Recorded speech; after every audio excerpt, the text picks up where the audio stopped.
Good morning, students. This is the last topic of this chapter, People as Resource. People as Resource का ये अंतिम topic है और इसका स्टार्ट होने जा रहा है एक शॉर्ट स्टोरी से, जिसमें दिया हुआ है कि एक ग्रामीण विलेज में बहुत तरह के लोग रहते हैं और वहाँ लिटरेसी रेट बहुत ही कम है। उसके बाद जॉब अपॉर्चुनिटी भी बहुत ही कम है। वहाँ पर एक फैमिली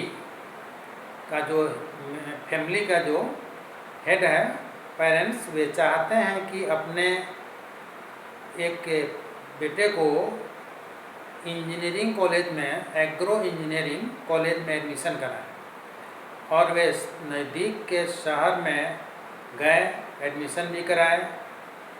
उसके बाद कोर्स कंप्लीट करने के बाद वह एग्रो इंजीनियर बना और वह बाहर नहीं गया, अपने ही गांव में रहा और एग्रीकल्चर से रिलेटेड बहुत सारे वर्क किया, जिस कारण पैदावार बहुत अधिक बढ़ गई। अर्थात जिस समय एग्रो इंजीनियर का जॉब नहीं था और उसके पहले जितनी पैदावार होती थी, एग्रो इंजीनियर जब बना और खेती में जब इम्प्रूवमेंट किया तो अधिक से अधिक पैदावार होने लगा। तो सरप्लस अर्थात अतिरिक्त जो पैदावार होता था, अर्थात अनाज, किसान मार्केट में सेल करता था और अतिरिक्त जो रुपए आते थे उसे अन्य आवश्यकताओं की पूर्ति करता था।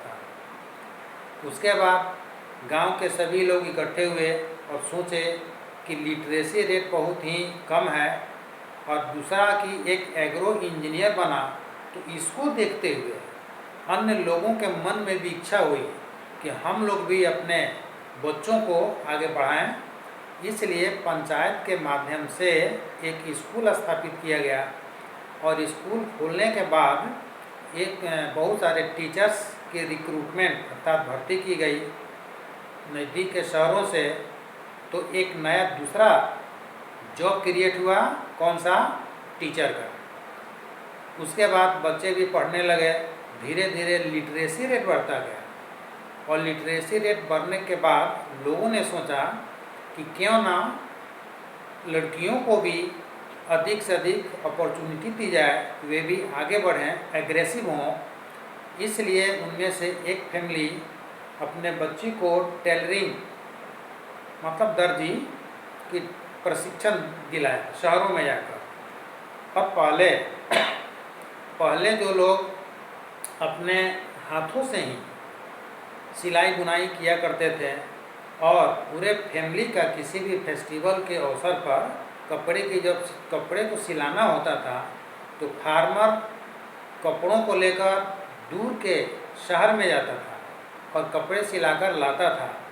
और अंत में जब टेलरिंग का प्रशिक्षण मिल गया, मतलब महिलाएं भी, लड़कियां भी प्रशिक्षित होकर टेलर बन गई, तो कपड़े लेकर किसान को बाहर नहीं जाना पड़ता था, समय की बचत होती थी और बचत होने के कारण वहीं अतिरिक्त समय किसान खेतों में लगाता था और इस कारण से पैदावार और बढ़ने लगी।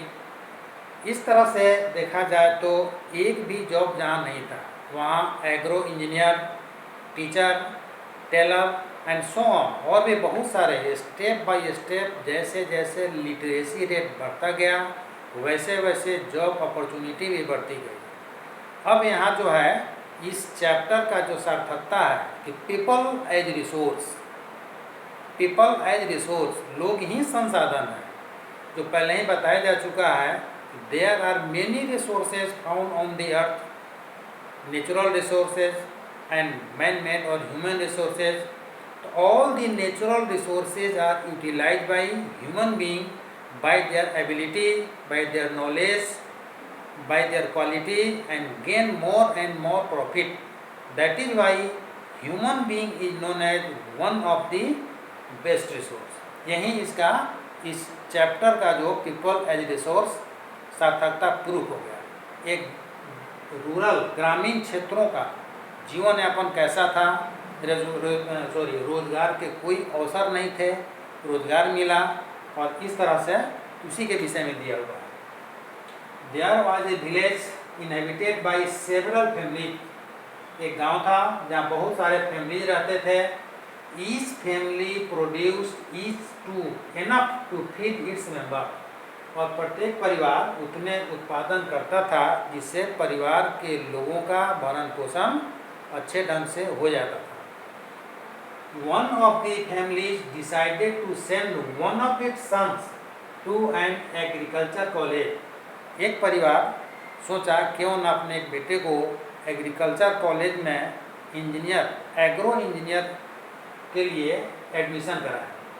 The boy got his admission in the nearby college of agriculture, और अंत में नज़दीक के जो एग्रीकल्चर कॉलेज था उसमें एडमिशन भी लिया। After some time he became qualified in agro engineering and came back to the village. अंत में वह क्वालिफाइड इंजीनियर भी बना, बाहर नहीं गया और अपने ही गांव में रहा। He designed and improved type of plough which increase the yield of wheat, और उसने सुधार किया खेतों में जिसके कारण गेहूं की पैदावार, yield मीन्स प्रोडक्शन, पैदावार अधिक बढ़ा। Thus a new job of agro engineer was created and filled in the village. गांव में एग्रो इंजीनियर का न्यू जॉब क्रिएट हुआ और इससे गांव के लोगों को बेनिफिट मिला। The family in the village sold the surplus in the nearby neighboring village and earned good profit. किसान क्या करता था, अतिरिक्त अनाज को बेचता था और जो अतिरिक्त प्रॉफिट होता था उसे अन्य आवश्यकताओं की पूर्ति करता था। Better future for their children, they requested panchayat to open a school in the village. The panchayat, with the help of government, opened a school. A teacher was recruited from nearby town. उसके बाद बच्चों के सुनहरे भविष्य के लिए गांव के लोगों ने पंचायत में जाकर रिक्वेस्ट किया और गवर्नमेंट की मदद से एक नया स्कूल खोला गया। उसमें शहरों से नए टीचर की भर्ती की गई, तो एक दूसरा जॉब टीचर का क्रिएट हुआ। After some time one of the family gave training in his daughter in a tailoring, thus another new job created that of a tailor. This had another positive effect. उसके बाद बच्चियों को कुछ families tailoring की प्रशिक्षण दिलाए।